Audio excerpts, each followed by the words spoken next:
La fête de la Croix glorieuse célébrée le 14 septembre rappelle la découverte de la croix de Jésus par sainte Hélène au IVe siècle.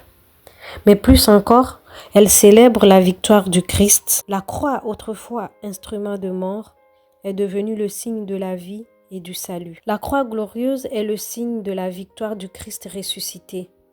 Elle se distingue de la croix de la Passion par des représentations lumineuses, dorées, ou par un crucifix où Jésus apparaît vivant et glorieux et non souffrant.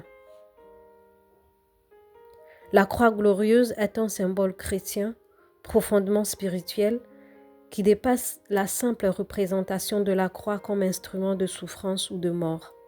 Elle met l'accent sur la victoire du Christ sur la mort et le péché à travers sa crucifixion et surtout sa résurrection. Le terme croix glorieuse n'apparaît pas littéralement dans la Bible, mais le concept est bien présent, notamment dans les écrits du Nouveau Testament, où la croix n'est pas seulement un instrument de supplice, mais un symbole de victoire, de gloire et de salut. La croix glorieuse symbolise la victoire du Christ. Jésus, en mourant sur la croix, a vaincu le mal, le péché et la mort. Sa résurrection transforme la croix, signe de supplice, en signe de salut et de gloire.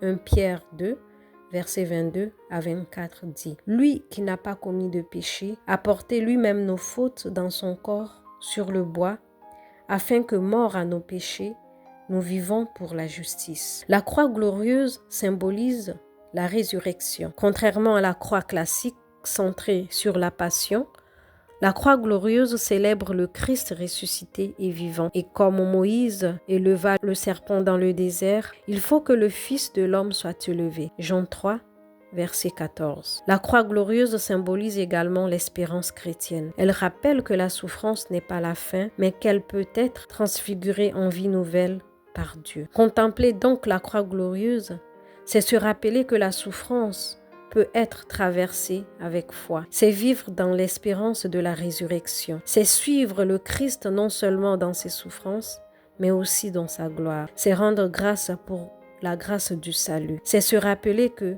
c'est dans la souffrance et sous la croix que l'Église est née. Jésus, voyant sa mère, et près d'elle le disciple qu'il aimait, dit à sa mère, « Femme, voici ton fils. » Puis il dit aux disciples, « Voici ta mère. » Et dès cette heure-là, le disciple l'a pris chez lui. Jean 19, versets 26 à 27.